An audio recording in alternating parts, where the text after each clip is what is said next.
Jo crec que estem en una fase de creixent, o sigui, de creixement de l'associacionisme, en el sentit de que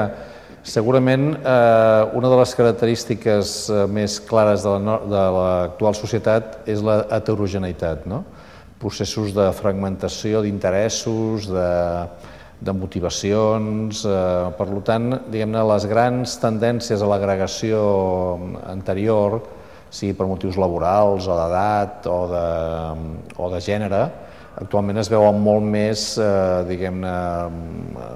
atravessades per dinàmiques de més fragmentació.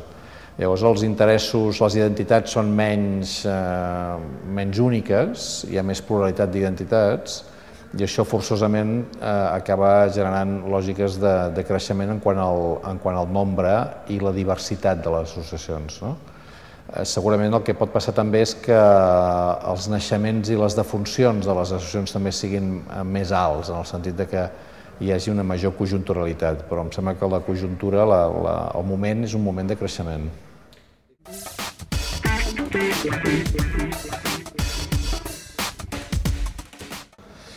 Jo crec que l'associacionisme té, en general, a Barcelona i a Catalunya, d'una manera més general, té alguns reptes. Jo crec que els reptes potser més importants són els de l'articulació, és a dir, si estem parlant de creixement i de fragmentació i de diversificació, immediatament la part que es necessita per tenir més capacitat d'influència i més presència és que hi hagi més elements d'articulació. Això vol dir estructuració més clara en quant a professionalització,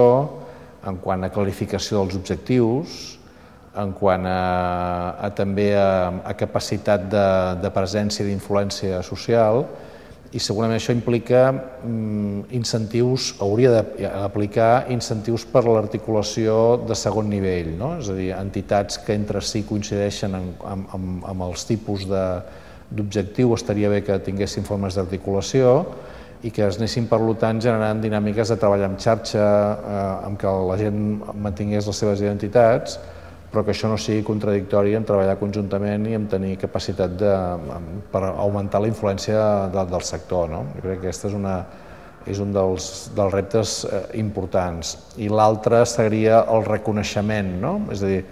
d'alguna manera el reconeixement des de l'àmbit públic i des d'altres àmbits de la significació que té l'estructura de vertebració social que expressa les associacions.